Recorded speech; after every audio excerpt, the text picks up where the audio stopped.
Olá, meus queridos. Meu nome é Adriana Froutman, sou mestre e psicopedagoga, especialista em educação especial, docente desde a educação infantil até a pós-graduação, e eu dou aula há 25 anos. Então, desde menina, no segundo ano da faculdade, já fui para dentro da sala de aula, porque na época faltava muito professor e a gente tinha a oportunidade de fazer a docência, né, ser professor em caráter excepcional. O Ministério da Educação precisava de muita gente e a gente conseguia fazer isso. E isso me trouxe muito enriquecimento, porque eu conheço diversos tipos de público, desde a educação pública até a educação privada, né? Então a gente tem assim uma gama de experiência. Obviamente que de 25 anos atrás para hoje mudou muito a educação, muito mesmo, e é disso que a gente vai falar hoje, mas nunca vai mudar a relação professor-aluno, então acho que é um pouquinho por aí. Bom, eu tô aqui para fazer uma entrevista, né, para o pessoal da Universidade Cruzeiro do Sul, com muito gosto, com muita alegria eu faço isso, principalmente porque eu sou docente. E eu vou primeiro responder algumas questões que foram me passadas para essa entrevista. Então, a primeira pergunta que me foi feita foi assim: na pandemia, né? Quais são as maiores dificuldades que os alunos têm nesta época de pandemia? Vejam, quando iniciou essa pandemia, eu acreditei que seria extremamente desafiador, sim. Quando em dezembro, começou em novembro, né? Quando em dezembro, lá na China, apareceu na reportagem que tinha alguns casos de pessoas infectadas, enfim. Eu sou professora, a minha faculdade de base, a minha primeira faculdade foi de biologia. Então, sabendo do impacto que tem uma pandemia, uma endemia, né? A diferença de endemia para pandemia é que a endemia é menor, é uma coisa, né, mais controlada, diremos assim. Aí quando foge daquele controle se torna uma pandemia. E sabendo os riscos, né, da contaminação biológica, a gente já viu nesse mundo globalizado que, esse vírus ia espalhar mesmo. Tem um filme que eu sempre uso, padrão, há muitos anos. Tem um rapazinho aqui que está nessa entrevista que também assistiu, que é o filme Contágio. Eu gosto muito daquele filme. Inclusive, esses filmes aí, eu gosto de ver a primeira vez, mas depois eu odeio, eu não gosto mais de assistir, porque me incomoda. Eu sei que pode acontecer tudo que tá ali, então eu realmente tenho um pouco de temor, assim. E o filme Contágio é um filme que eu uso muito e literalmente é exatamente o que aconteceu. E vendo isso, eu sabia que a gente não ia mais poder estar dentro da sala de aula. Eu tinha certeza que em algum momento iam falar: vão para casa. Bom, a globalização veio, a globalização existe, o carnaval veio, né? Nada foi feito e aí tomou essa proporção que tomou. Quando em março disseram que a gente tinha que parar para essa pandemia, alguns amigos falavam assim: a gente vai ficar 15 dias em casa, a gente vai ficar um mês, 2 meses. Não, eu sabia que ia ser depois de agosto. Eu jamais imaginaria que seria mais de um ano. Nesse momento, nenhum professor estava preparado para enfrentar isso, né? Longe. A gente tem a tecnologia, ela não é negada. A internet, ela chega nos lugares mais remotos e mais difíceis, num alto custo, sem dúvida nenhuma, porque a pessoa tem que usar o chip do celular, tem que usar a antena que está na região e tem que gastar todos os créditos com esse chip de celular. Então, realmente, não é todo mundo que tem acesso, devido às condições financeiras do nosso país. Mas está lá. Possível não tá. É difícil lugar que não pega, que não tem uma antena. Tem lugares que não tem? Tem. Mas a grande maioria, eu diria que, sei lá, eu vou chutar aí, uns 60% pelo menos do Brasil tem essa cobertura, tá? Bom, então aí já era uma saída para ensinar na pandemia. Obviamente que nas metrópoles, São Paulo, Rio de Janeiro, Belo Horizonte, Curitiba, né? Essas metrópoles não iam sentir diferença nenhuma no ensino. Por quê? Porque a molecada tá online, todo mundo tá online. Hoje em dia as crianças estão no colinho da mãe lá amamentando e tá passando o dedinho na tela, né? Então, assim, a gente teve que se aproveitar dessa situação e falar: bom, é isso que eu sei fazer, é isso que a gente vai fazer. E aí a gente teve duas vertentes, nós tivemos duas vertentes. A gente tem a escola pública e a escola privada. A escola pública não é utilizado mídia dentro da sala de aula, é bem difícil, porque a gente não tem verba para esse acesso. Até tem algumas escolas que aplicam a verba, tal, tem outras que não, mas é uma questão política, a gente não vai entrar aqui nesse assunto. E as que tinham, né, estavam tentando se preparar, e os professores que tinham muita boa vontade conseguiram. Então, assim, tem professor que fazia blog, tem professor que já saiu colocando coisa uma sala de aula no Google Meet, uma sala de aula no Google Classroom, né? E outras plataformas mais aí. E a gente tentou já sair vendo como que a gente ia fazer para não atrasar a história. No colégio particular, na educação privada, facilitou demais. Era muito mais fácil, porque a gente já usa essas plataformas para vender o produto aula, para vender o produto escola para os pais, né? Então, para vender um diferencial da briga de marketing entre as escolas, por que o aluno vai ficar na escola X e não vai ficar na escola Y? O primeiro diferencial é o material oferecido, as plataformas, é falar que o aluno está no digital, é falar aquela venda toda. Então, quem era da escola privada, por pior que fosse a plataforma que a escola usava, todas têm, né? Os pais têm contato por e-mail com os professores, enfim. Então, a gente se aproveitou dessa situação. Na minha época, eu lecionava na escola privada, na escola particular. Então, foi fácil, sim. Eu seria hipócrita de falar assim, foi difícil. Não, eu vou falar a minha experiência como Adriana, que eu enfrentei na pandemia. Foi fácil. Para mim, foi bem fácil. Eu já dou aula na educação superior à distância, online, já há muito tempo, já há 6 anos eu dou aula na educação superior, né, na graduação e pós-graduação. Então, eu já dominava um pouco essa história de rede, né? Mas não foi o que aconteceu. Só um minutinho. Que mudou a tela aqui.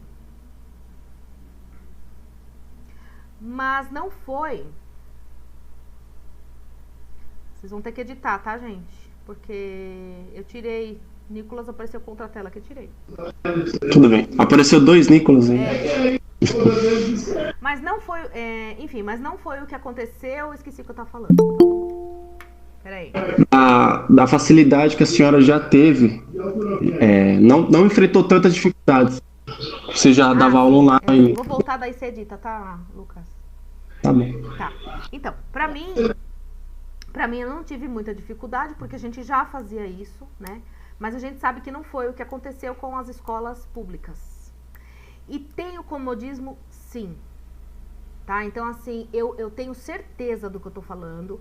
Eu dou aula para formação de professores de escolas públicas, de prefeitura e estado. Então, o governo ele implementa alguns cursos de formação para os professores terem maior pontuação, né? Que é a formação continuada de docentes. Eu dou curso para eles, eu dou aula lá.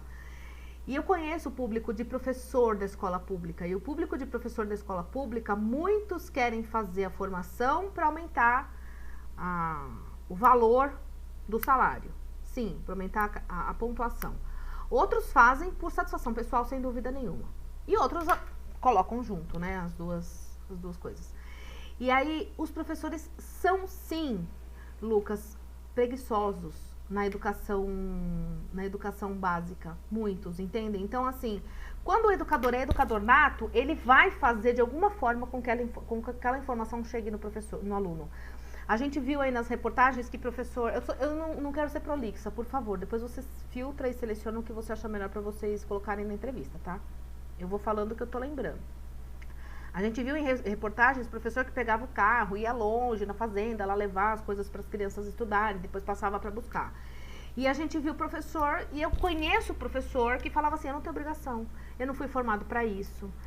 Não é assim que funciona, tá? Eu vou esperar passar a pandemia, eu tô de férias mais tempo. Eu já ouvi muita coisa triste, muito triste, porque essa pessoa não deveria estar na educação e o nosso país não estaria da forma que tá?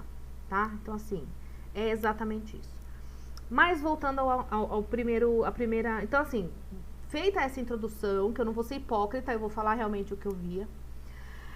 Eu vou agora me atentar às perguntas, tá? Então, dificuldade dos alunos. Fala. Desculpa interromper.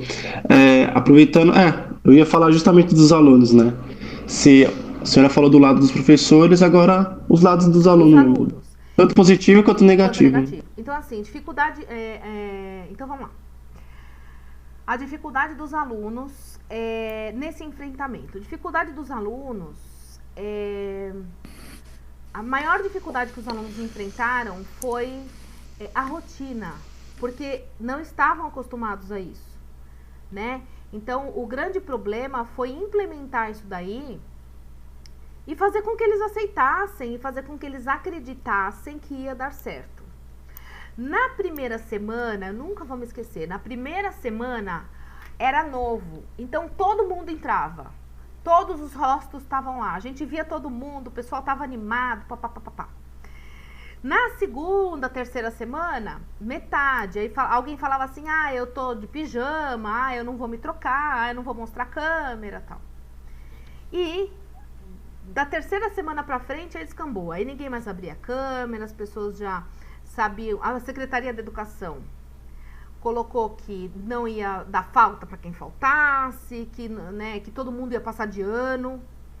Então isso dificultou demais o trabalho dos professores e a acreditação, os alunos acreditarem que ia dar certo, né?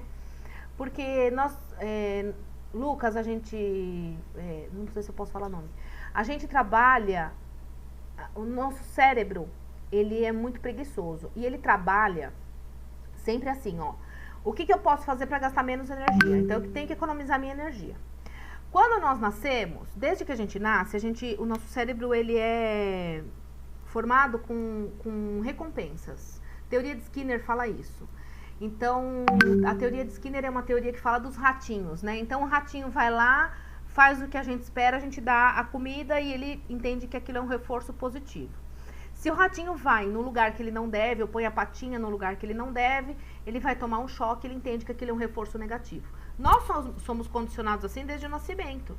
Então, quando a criança faz alguma coisinha, ai, que bonitinho, a mãe vai lá, uma festa, né, dentro de casa. Aí a criança pega uma bola, ataca. Ai, que lindo, tá com a bola. Ah, taca pro papai, taca pra vovó, né? Aí a criança pega um prato e ataca. Porque ela acha legal, todo mundo só fala que legal, que bonitinho, ele atacou, ele acertou. Quando ela ataca o prato, a mãe fala, não! E aí, nesse susto que a mãe dá, é uma reação negativa, é um reforço negativo para essa criança. E é assim que a gente aprende, a gente trabalha nessa forma, né? Quando um aluno lava a louça, a mãe fala, muito bem, até que enfim fez alguma coisa, lavou a louça, né? E tem a forma de recompensa. É sempre assim. Então, nós somos feitos por recompensa. A nota é uma recompensa, o aluno faz a atividade, leva lá para a professora, ele, de pequenininho, ela dá um carimbinho, escreve lá, parabéns, muito bem, continue assim, tá horrível, tá uma porcaria. E a professora fala, você pode melhorar, né? Sempre foi assim. Então, a gente trabalha com recompensa. Aí pega lá os grandões, como o pessoal da faculdade, de repente quer mostrar um caderno pro professor, o professor fala, tá, e daí? O que você quer, um biscoito por isso? Por quê? Porque você já não tem mais que ser formado na recompensa. Você já sabe que a sua obrigação é aquilo. Eu não preciso reforçar a recompensa naquele momento, tá? Isso é a teoria de Skinner. Porém, a gente foi criado assim. Então, a gente quer ser reconhecido o tempo todo. Por isso que o ser humano quer ser reconhecido. E aí, quando a Secretaria de Educação chega e fala assim, ninguém vai tirar nota, ninguém vai repetir, pra que eu vou me esforçar? Tá? E foi exatamente isso que aconteceu. Os alunos desacreditaram. Do nosso país, os alunos desacreditaram e não deram muito crédito. Quem era da área da educação, os pais que prezam a educação, esses sim, ficaram em cima e ajudaram. Então, dificuldade dos alunos. Dificuldade dos alunos Professora, foi acreditar... Fala. desculpa cortar. Aproveitando que a professora falou da parte dos alunos, eu não sei se a professora vai concluir, mas aproveitar e falar dos pais também. Já que entrou no assunto dos pais, já puxa para os pais. Tá bom. Então, assim, dificuldade dos alunos era acreditar que daria certo. Dificuldade na rede que eu trabalhava, eu digo trabalhava porque esse ano eu estou me dedicando exclusivamente à clínica. As dificuldades de aprendizagem justamente por isso. Mas no ensino, na educação regular, né? A dificuldade de acessar o conteúdo não havia. Eles sabem rapidamente clicar um link, tá? E a dificuldade mesmo era a rotineira, era de entregar os exercícios, era de criar a rotina de falar, eu preciso fazer dentro de casa. Porque dentro de casa a gente está dentro de casa, eu faço a lição de casa a hora que eu quisesse, né? Então agora a dificuldade foi essa rotina mesmo, acordar, colocar a cara na câmera e entender que tem que ter essa troca. A gente precisa ver olho no olho. É horrível gravar e ninguém vê. Eu não sei se a pessoa está entendendo. Isso nunca vai ser substituído. Esse contato do professor-aluno nunca vai ser substituído. Porque eu tenho que ver no teu rosto.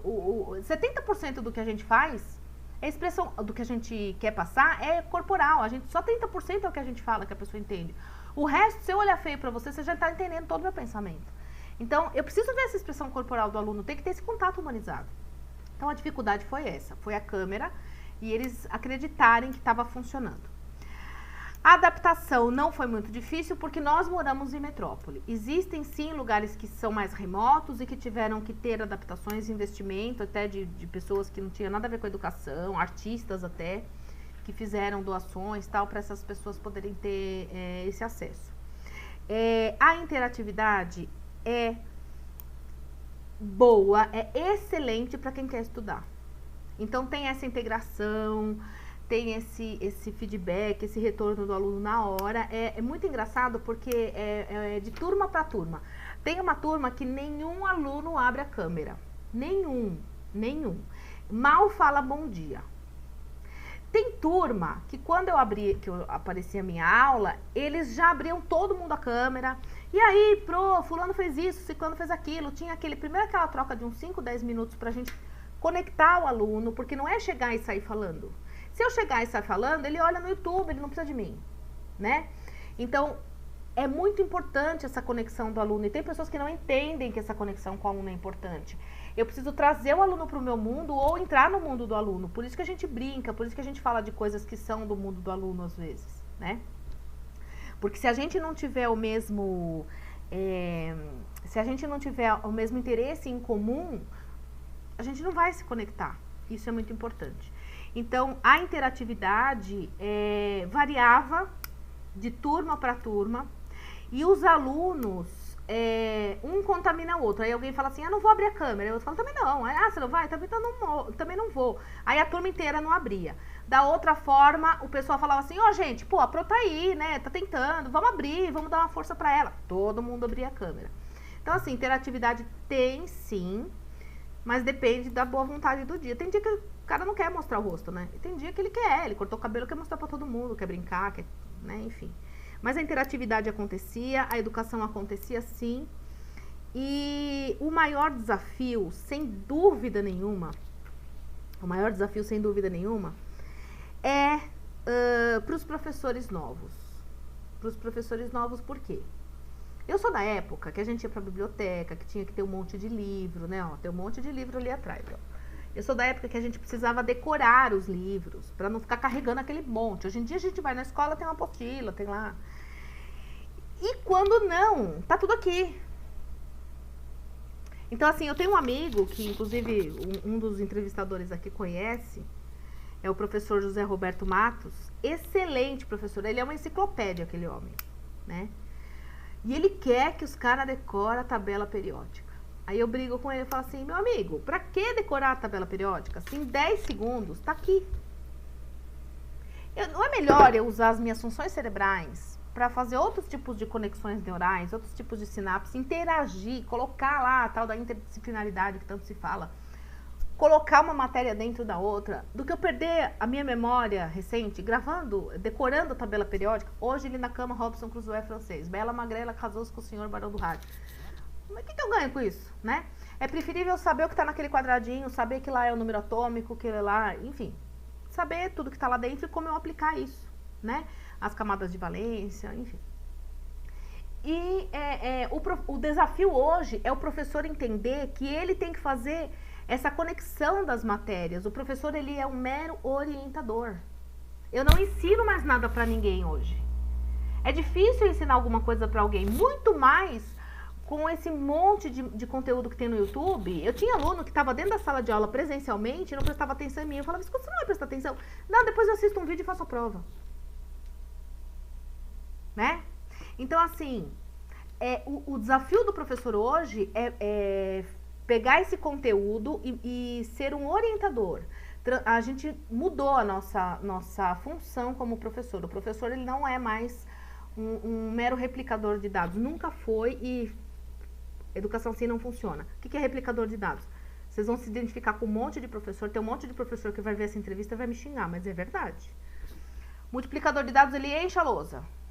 Química, física, matemática, vou falar essas de exatas, né? História. Enche a lousa. O cara tem que copiar. Por que você fez aquela fórmula? Não sei. Eu sei que a fórmula aplica assim, eu preciso responder assim na prova para tirar nota. Por quê?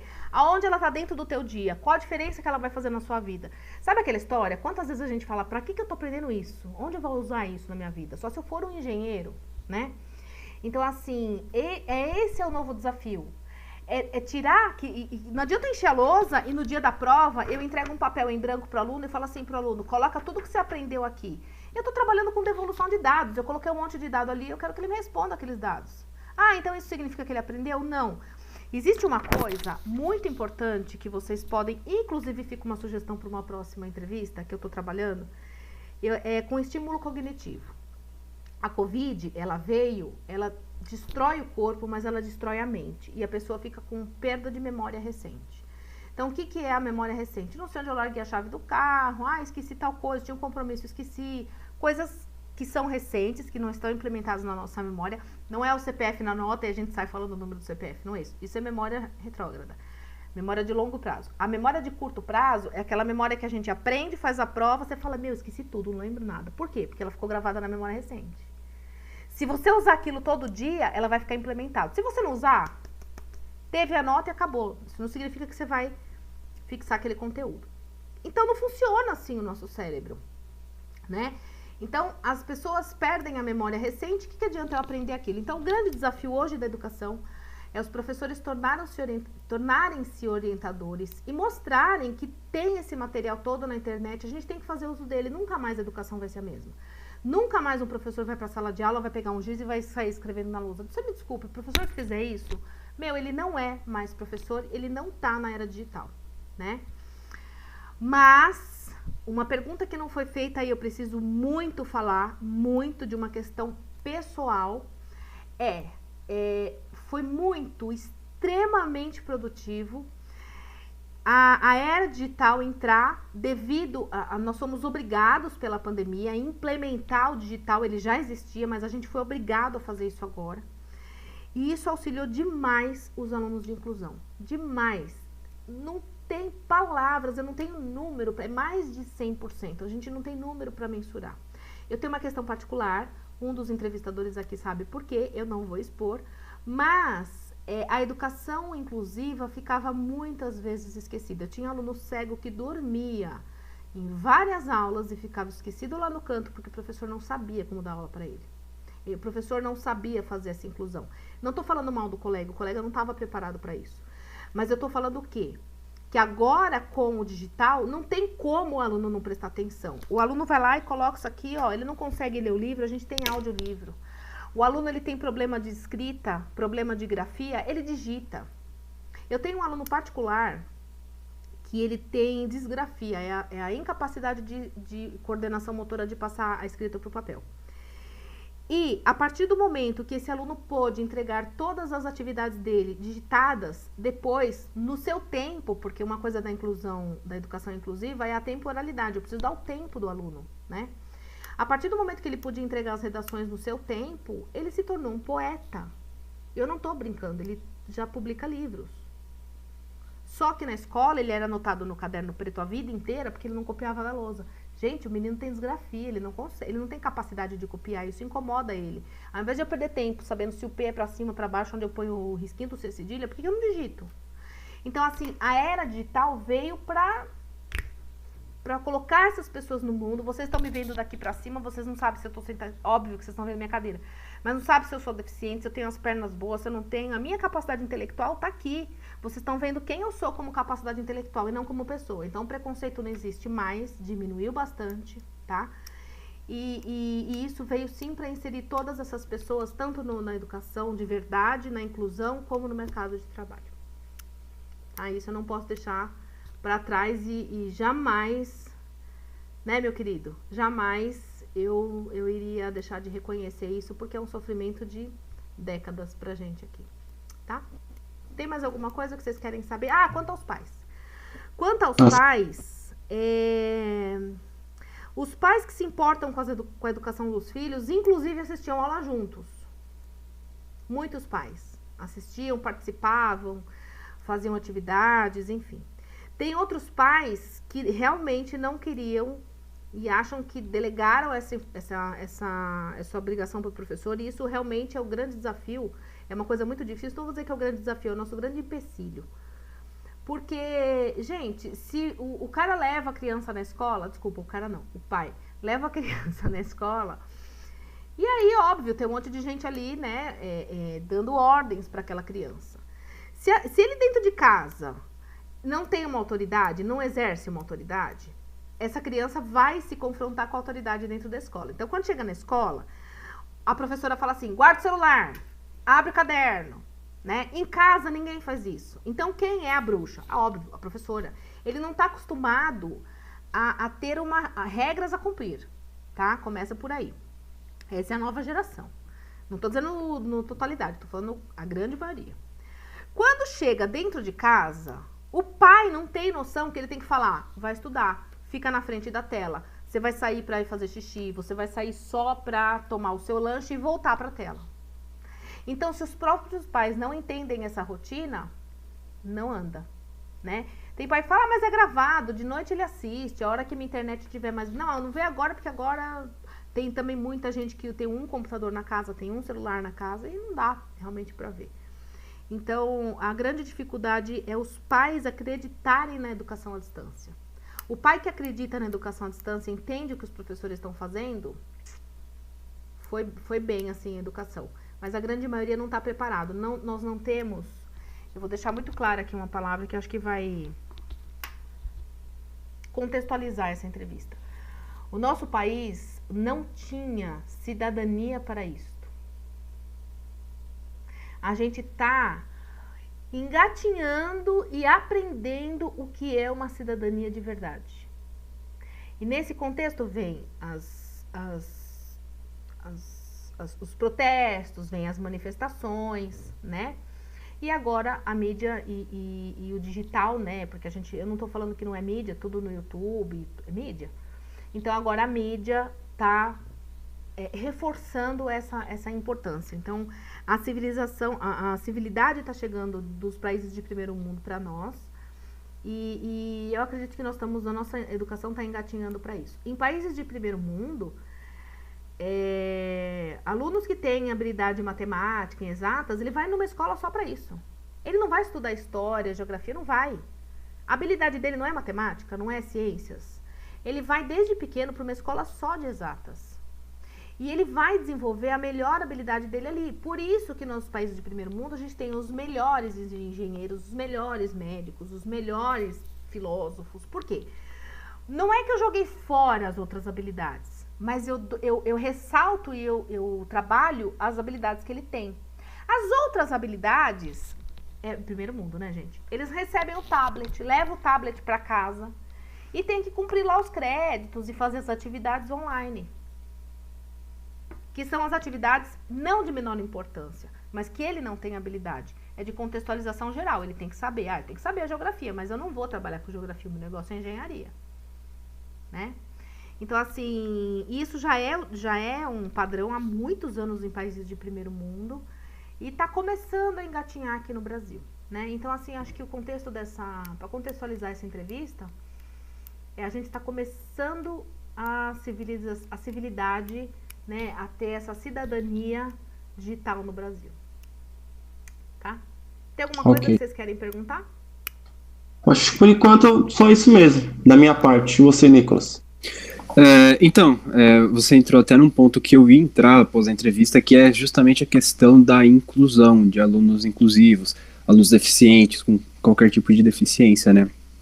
E eu ia falar justamente isso, a questão do ponto positivo. Quando você conversa a gente conversou com alguns adolescentes que fizeram ou estão fazendo o ensino médio à distância, e eles falaram, que é muito ruim porque tem muita coisa que eu não pego, porque eu não presto atenção igual eu presto atenção na aula. E qual foi o ponto positivo disso? O ponto positivo foi que eu consigo ver a matéria mais tarde, o ponto positivo foi que eu consigo, ao mesmo tempo que eu estou vendo a aula, eu consigo já puxar um outro livro, alguma outra coisa, algum outro material para complementar. E teve muita gente que falou não tem ponto positivo nenhum, porque eu fico com sono, não presto atenção, que não sei o que, não sei o que. Mas e pro aluno que é deficiente, o aluno que tem dificuldade de ir para a escola, o aluno que tem dificuldade de aprendizado? O ponto positivo, eu acredito que foi justamente esse. Principalmente alunos com dificuldade de mobilidade também, que às vezes é difícil ir para a escola, tem escola que para você chegar na sala você tem que subir 3, 4 lances de escada e o cara lá com aquela dificuldade de mobilidade. Então acredito que esse você entrou nesse assunto e concordo plenamente, esse foi um ponto positivo pro aluno inclusivo, o ensino remoto. Deixa eu só complementar uma coisinha, Nicolás, importante falar. Como psicopedagoga, há muitos anos, mesmo dentro da sala de aula, a gente percebia quando o aluno tinha certas dificuldades. Mas muitas vezes a gente não podia, eu como professora não posso falar dentro da sala de aula, o máximo que eu posso chamar é a mãe e falar assim, olha, eu oriento a senhora a levar ele e fazer uma avaliação psicopedagógica, eu acredito que ele tenha dislexia, eu acredito que ele tenha dificuldade de enxergar, precisa fazer um óculos. Então a gente fala isso pra mãe, tem mãe que aceita e tem mãe que acha que o filho tem que ser perfeito, não aceita, realmente fala que a professora é maluca, né? Agora, é incontestável, principalmente porque eu tinha essa formação, né? Que eu percebi isso, que os alunos que tinham TDAH, porque eu dava aula para os mesmos alunos antes e pós-pandemia. Então, na sala de aula e para o mesmo aluno eu dava aula online. Antes ele estava no primeiro, agora está no segundo, mas o aluno é o mesmo, né? E o que eu percebi é que todos os alunos que tinham grandes dificuldades na sala de aula, então aluno que tem TDAH, transtorno do déficit de aprendizagem e hiperatividade. Alguns têm só o déficit de aprendizagem e têm a hiperatividade, outros não, outros só têm dificuldade de aprendizagem. Ou déficit de atenção, né? Esses alunos que tinham déficit de atenção são aqueles que na sala de aula caiu uma borracha, ele começa a dar risada, tira sarro do aluno, vira aquela bagunça dentro da sala, mas na verdade é uma forma de ele não mostrar que ele não sabe a matéria. Se eu tirar sarro, vão falar que eu sou bagunceiro, não, que eu sou burro. Né? Isso é o que o cérebro, ele não sabe que ele tá fazendo isso, é o inconsciente do cérebro, tá? Tô com preguiça, vou fazer bagunça que é mais fácil pra mim, aí perde o fio da meada, ninguém mais aprende nada, pronto, eu não preciso gastar energia com isso. Então o TDAH acontece muito, vocês com certeza devem ter lembrado de vários amigos que faziam isso na sala de aula, que só vocês faziam isso dentro da sala de aula. Então assim, os alunos com TDAH no ensino remoto foram beneficiados por quê?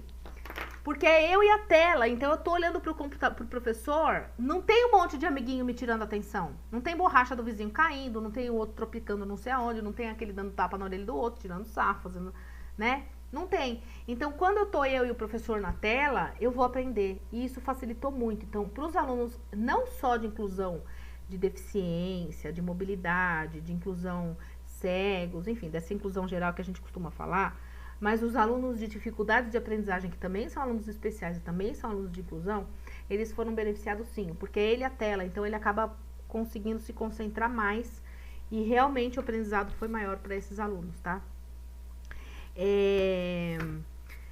Enfim, era isso que eu tinha para falar sobre o TDAH, né? Pode se distrair? Pode, como todo mundo pode se distrair, né? Mas o mais difícil é ele voltar ao foco. Quando eu tô só eu e a tela, é mais difícil eu perder esse foco, tá?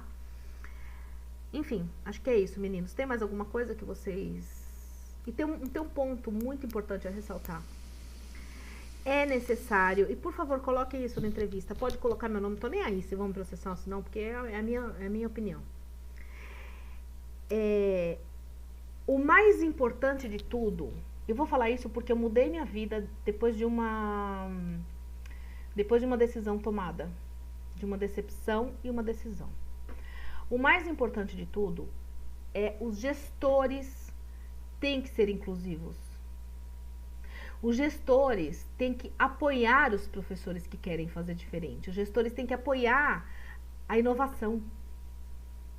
Se eu tiver um gestor, um coordenador, que quer continuar nos primórdios do ensino, na lousa e nas crianças paradas, centradas assim, sim senhor, yes senhor, aquela música do Pink Floyd, a nossa educação não vai para frente. Então assim, parte de cima para estimular os professores. Isso é extremamente importante.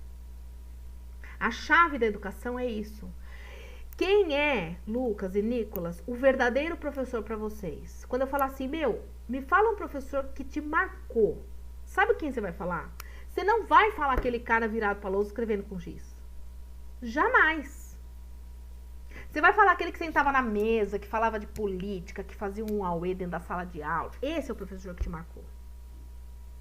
Que brincava, que tirava sarro. Nossa, aquela maluca me explicou célula daquele jeito. Você acredita que eu aprendi célula desse jeito? Ela é louca. Fez a gente decorar a música do cãozinho Bob. Mas o cara aprendeu. Esse é o professor que vai ficar para o aluno. Então, a inovação é necessária. Isso é o legado que precisa ser deixado para os gestores e coordenadores. A partir do momento que eu estou em cima e eu consigo fazer isso, eu vou disseminar esse conhecimento e eu vou disseminar essa paixão, eu vou contaminar as pessoas para a educação. Enquanto a nossa educação não for contaminada com essa vontade, vai ser difícil.